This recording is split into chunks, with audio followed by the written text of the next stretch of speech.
ሰላም ጤና ይስጥልን የዜና ኢትዮጵያ ቤተሰቦች፣ ሰብስክራይብ ያላደረጋችሁ ሰብስክራይብ በማድረግ ቤተሰብ መሆናችሁን አትርሱ። ወደ ዕለቱ ዜና እንገባለን።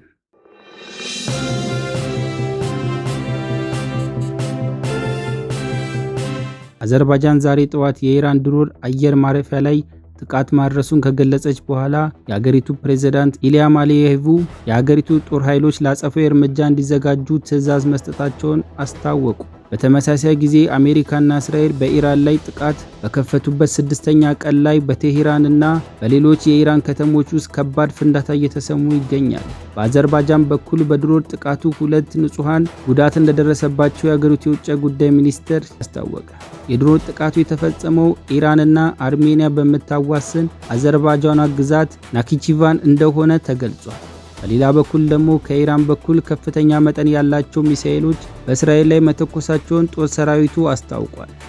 ዛሬ ጠዋት የተፈጸሙ ጥቃቶች ምክንያት የቴሄራን አብዛኛው ሰማይ በጥቁር ጭስ ተሸፍኖ የሚታይ ሲሆን ከቴሄራን በስተ ምዕራብ የሚገኘው ካራጃ ከተማ እንዲሁም ቡካን እና ሳንጃንች በድጋሜ በእስራኤል እና በአሜሪካ ጥቃት ተመቷል። የአዘርባይጃን የውጭ ጉዳይ ሚኒስትር ባወጡት መግለጫ አንድ ድሮን በናኪቺቫን ራስ ገዝ ሪፐብሊክ የሚገኘውን የአየር ማረፊያ ተርሚናል ህንፃ መቷል። ሌላኛው ድሮን ደግሞ ከሸካራባድ መንገድ በሚገኝ ትምህርት ቤት አቅራቢያ ወድቋል ብሏል።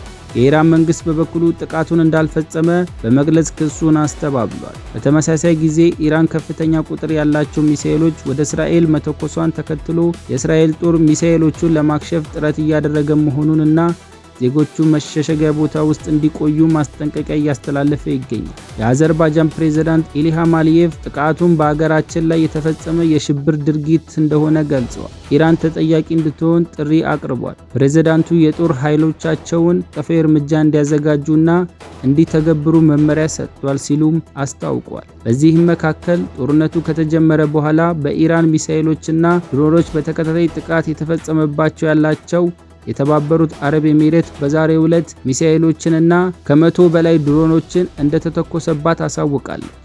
የአዘርባይጃን ጠቅላይ አቃቤ ሕግ በበኩሉ በናኪቺቫን ዓለም አቀፍ የአየር ማረፊያ ላይ የደረሰው ከፍተኛ ጉዳት የወንጀል ምርመራ መጀመሩን አስታውቋል። ጥቃቱ የተፈጸመው ከኢራን እስላማዊ ሪፐብሊክ ግዛት ውስጥ እንደሆነ ከሷል። ይሁን እንጂ ቢቢሲ ፐርሺያ ያነጋገራቸው የኢራን ጦር ኃይሎች ዋና አዛዥ ቴሄራን በዚህ ክስተት ውስጥ ተሳትፎ አላት መባሉን አስተባብለዋል። እዚህ ድርጊቶች በእስራኤል የተፈጸሙ ያሉ በሙስሊም ሀገራት መካከል ያለውን ግንኙነት ለመረበሽ ነው ብለዋል። ቢቢሲ ቬሪፋይ ያገኛቸው የሳተላይት ምስሎች ከቅዳሜ ጀምሮ በኢራን ላይ የተፈጸሙ ባለው ጥቃት የኢራን ወታደራዊና ፖለቲካዊ አመራሮች ተቋሞች ከፍተኛ ጉዳት እንደደረሰባቸው አሳይቷል። በተመሳሳይ ኢራን ባህሪን ላይ በፈጸመችው ጥቃት ሰማይ ጠቀስ የመኖሪያ ህንፃ ተመቶ ጉዳት እንደደረሰበት የሳተላይት ምስሎች አመለከቱ።